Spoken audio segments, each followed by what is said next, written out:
And these stars, in this case, these stars are the locations of the crime coordinates. Well, they're the crime coordinates, right? So red, I'm just set the color to the way I'd like it. Red meaning high probability, blue meaning low probability. Even the scale is there for reference. So red probability being the area where it's most likely that the criminal is actually residing, right? Now, one thing to note is, if you're a programmer, you could already see something, a really, really horrible thing. There are 3 nested for loops.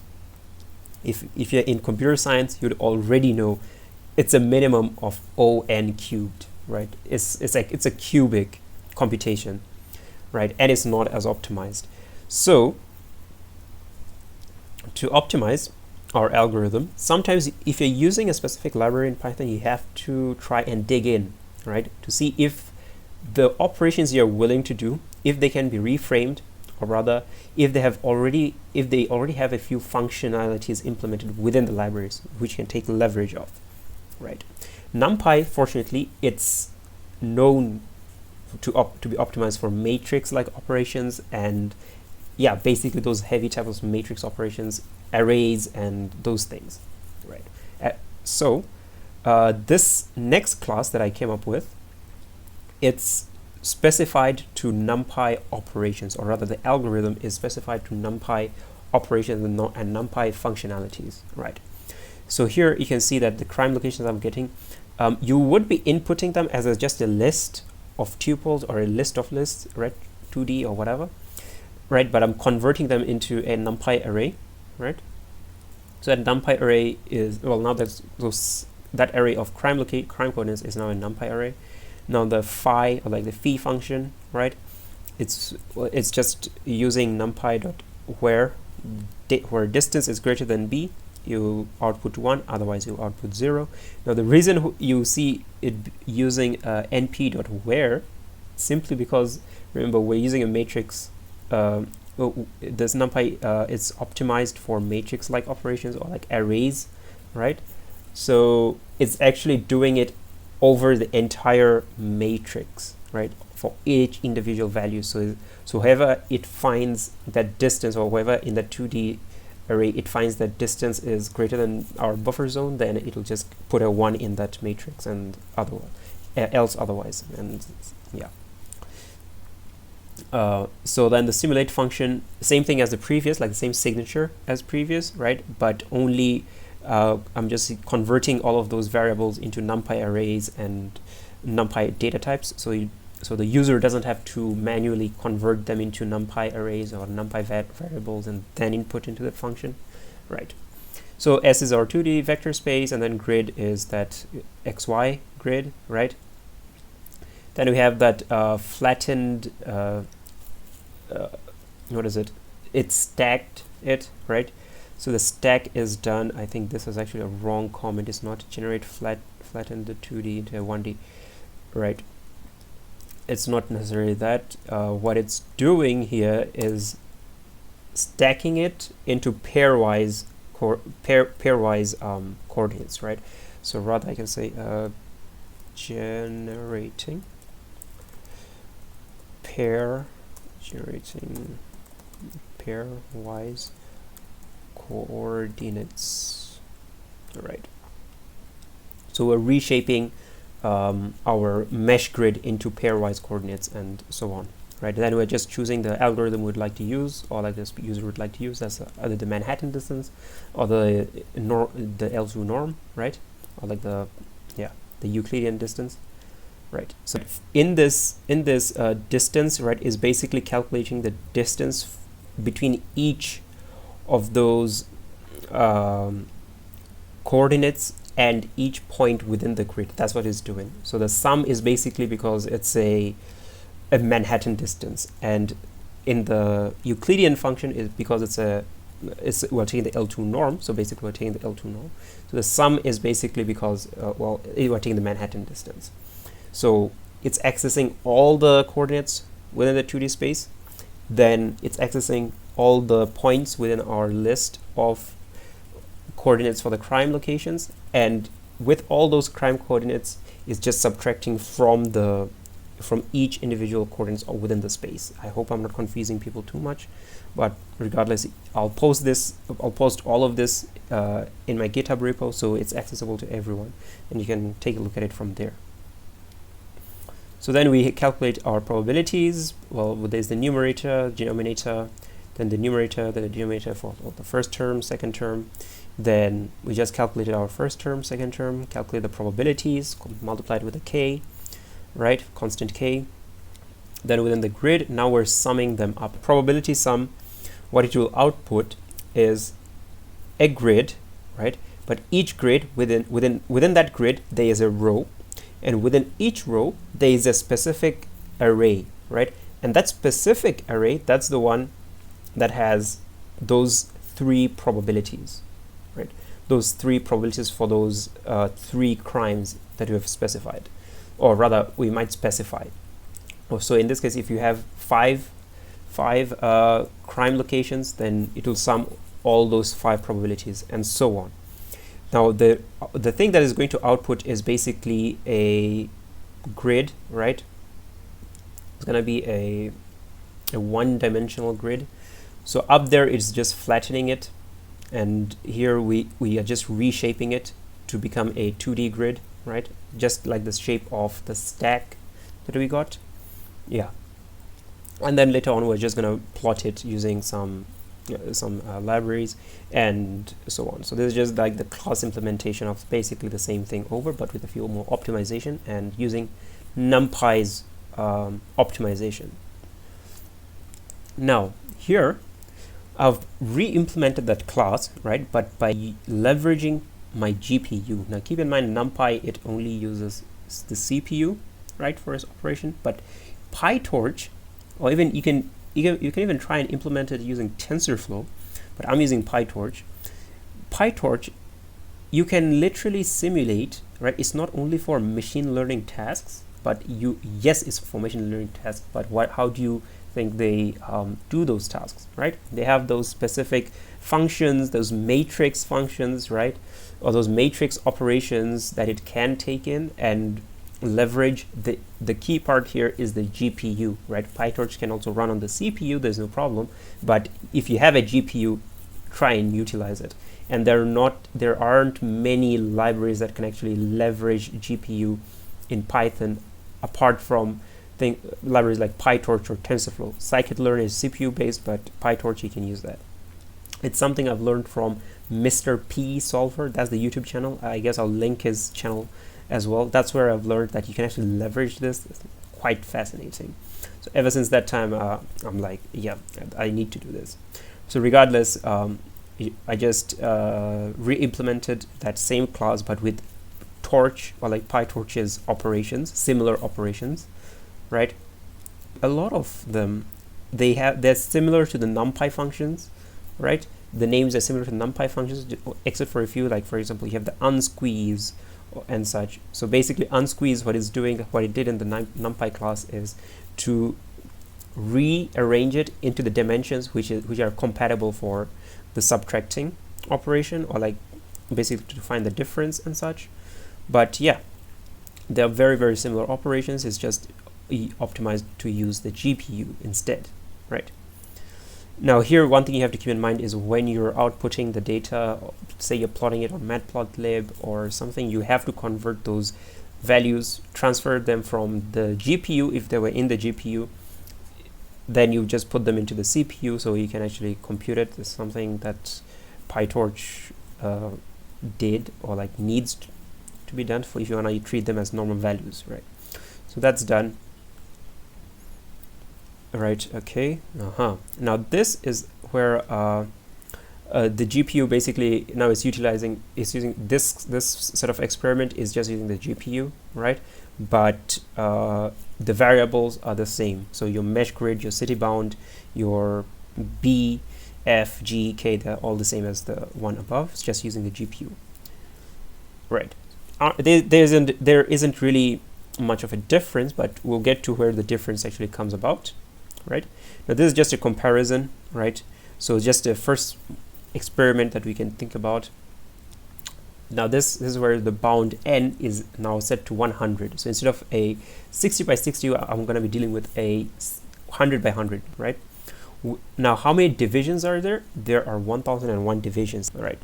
This is where we'll actually get to experience, hopefully, the way our CPU and our GPU compare within the computational times, and how using the GPU can actually increase your productivity, yes, and decrease your simulation times, right? Now keep in mind, CPU and the GPU, they'll be taking in different data types. So in this case, I've created those GPU and the CPU specific values. So the CPU is just using the NumPy, and the GPU is using the PyTorch functions, right? And here I'm transferring them to the device. So in this case, I'm using an NVIDIA graphics card, right? So that's that. And then I'm creating that CPU mesh grid, or like the mesh grid that's going to be used to put in the CPU class, and the GPU mesh grid for the GPU class, right? The crimes, I've only kept them as a simple list of tuples, because in our classes, they are all, when we are initializing the objects, right? They are already converted into their respective data types. So for the NumPy, for the CPU one, is converted to NumPy. For the GPU classes, is converted to a PyTorch tensor. Right now, here I have just plugged in the values for the buffer zone F, G, K, and the algorithm that I would like to use. Now here I'm using the L2 norm, right? But let's run the experiment and see how it fares with the Manhattan distance, right? So you can just see the Manhattan distance, and then we'll be just we just instantiate those objects, initialize those objects for the respective CPU and the GPU classes, right? Now we can just simulate those, right? Run the simulation. So criminal CPU is for the CPU and criminal GPU is for the GPU problem, right? So we run that. Now here, yeah, we have that Manhattan distance, right? That's why you have that distinct diamond shape. And I think it's self-explanatory that you get those red zones for high probabilities and blue zones for the low probabilities, right? But what happens, right? What happens if we use the norm, the L2 norm? This is the very reason I created, or like I was trying to actually talk about that. I'll talk about that formula that I'm talking about. Yeah. How I've converted it into vectors to using vectors instead of rudimentary x, y, or like those the Manhattan distance, right? So basically, if we change our algorithms to the norm, right?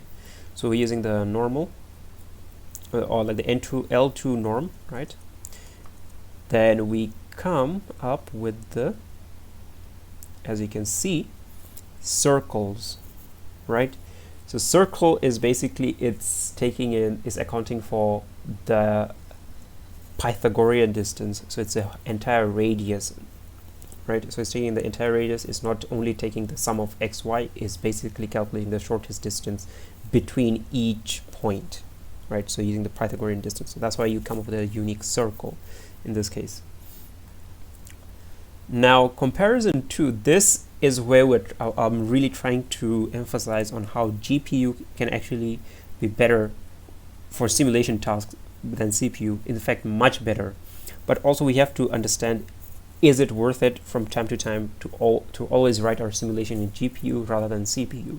For example, if it's a really, really lightweight simulation, use the CPU. It's going to be much, much faster, or rather the difference isn't going to be noticeable, right? So here we have the same thing. 100, the bound is set to 100, divisions 1001, right? So 1001 divisions. So that's that. Then I'm setting the number of crimes to 30, right? So I'm generating 30 coordinates for the crime locations. And then, well, I've kept most of the variables the same, but I think I've changed buffer zone to 10 instead of 14, right? So what happens if you're using 30, right? So 30 crime locations. Obviously, that's a bad criminal, and the police are doing a horrible job because the guy committed 30 crimes and they still haven't caught him. So I mean, regardless. So let's see how this performs, right? Now, this is where I would like to see how the CPU performs and the GPU performs. So let's take a look at the time difference, right? As you can see, it's taking somewhere like, yeah, it's taking over 9 seconds, 10, yeah, roughly 10 seconds, 9.9 seconds on the CPU. But here's the kicker: if we use the GPU, right, 2 seconds and it's done. And you can see the results are identical, right? If I just zoom out a little bit, you can see that the results are basically identical. But that's the thing, that's where the power of CPU and the GPU actually comes into play. And the reason I think you're right, something that I have to talk about is the implementation and why I've generalized my implementation, or like I've come up with the vector version, right? The point of the vector version is, if you read the article, right? If you read the not the article, but the Wikipedia page and such, Rossmo's formula, it actually has the potential to also be used in predator-prey situation, right? The reason it's specific, right? This formula is being specific to catching criminals is because it's only meant, like this formula is only meant to work on a 2D space, right? Because it's obviously dealing with generating heat maps with raster image, but point is the problem set that they're attacking is only within the 2D space, as in the criminal, well, this is one of them. For one, the criminal is always on that flat land, right? If we can generalize the land as a 2D space, so either the criminal is only moving on the land. The criminal isn't going up or air within third dimension, right? That's not what's happening. And two, it's specified to only horizontal and vertical movements, hence why it's using that Manhattan distance, right? That's why it's just taking the sum of x and the y coordinates. Sorry, the x and y distances. Reason being, if you just take a city map generally, you'll see that they're basically roads and intersections. Very often do you see like there is a crossroad with also diagonal roads and such, with many diagonal roads. So there aren't. Hence, if you just try to compute the distance, say if I'm going from a coffee shop to a school, for example, the way you'd calculate the distance is not by taking the Pythagorean distance, otherwise the L2 norm. What you'll be doing is you'll actually calculate the Manhattan distance, as in, okay, I'm going straight up until the intersection, that's how this many meters or this many kilometers. I turn right, and then that's how many kilometers that is, and then left, and then straight, and so forth. So that's basically the sum of your x distance and the y distance. That's why this formula is specific to work on the 2D space and only for a city type area, or like that type of area where your motion is restricted to only vertical and horizontal movements, right? But the vector version, since we know that it can be applied for predator and prey type of problems, that's where your L2 norm comes in. Now, what type of predator-prey situation am I talking about? Think about the sea, the ocean, right? If a shark is hunting on seals, for example, or on fish, right? A shark wouldn't only move within that 2D space or that 2D plane, right? A shark has the ability to not only be in level, right, of that 2D plane, but it can also dive down, it can hunt there, or it can go up within that water and it can hunt there, and so on and so forth. So within those cases, right, we can see that the shark is actually moving within a 3D space, right? It's not only restricting its movement to 2D region, as well as the shark doesn't only restrict its movement to, okay, horizontal and vertical movements. The shark can literally swing by, go diagonally, go in a curved manner, and all of those. So we have to account for all those types of distances. That's why using the vectors, you'll be rather using the L2 norm and not the Manhattan distance, right? That's how the whole vector problem actually comes about, or like the vector version of it comes about. I don't know if it's actually there. Feel free to let me know if the vector version actually exists, maybe I can do an improvement on this, but that's where I see the vector version being used, right? So anyways, thanks for this. Thanks for listening to me for how many minutes? I don't know. I think it's 30-ish, maybe 40 minutes. Really sorry for keeping you guys waiting, rather. So this is done, right? The video is done, but I just wanted to say I'm starting this channel, right, to dive into the concepts and implementing, right, applied maths, or like concepts of applied maths and implementing them to situations like real life situations or real world situations. Most of the times what I've seen is applied maths being used in theoretical physics, right, or quantum physics, quantum mechanics and so on, or astrophysics and so on and so forth. But I haven't really seen videos where applied maths, concepts of applied maths are being used to solve problems other than physics or economics related fields. Rarely am I getting to see economics related field and so on and so forth. So this channel, I just love to explore the ideas of using the mathematical concepts, applied maths basically. I'd like to use applied maths on concepts other than just physics, other than just quantum mechanics, other than just theoretical physics. I'd love to explore, for example, this is something using applied maths or using the concepts of mathematics in a criminology type of area, right? So I'd also try to investigate how I can come up with problems or like solve problems, apply methods in economics area, finance area, though that's probably a given at this point, but also places like biology, chemistry, and even if there's some unrelated things, like maybe there's geography, maybe there's meteorology where I can implement this. So I'll be looking into this, and this channel, I hope, will actually focus on those areas or using maths to solve problems within those areas and not just the sciences, right? Sorry for going this long or taking this long. I hope to see you guys soon. Bye-bye.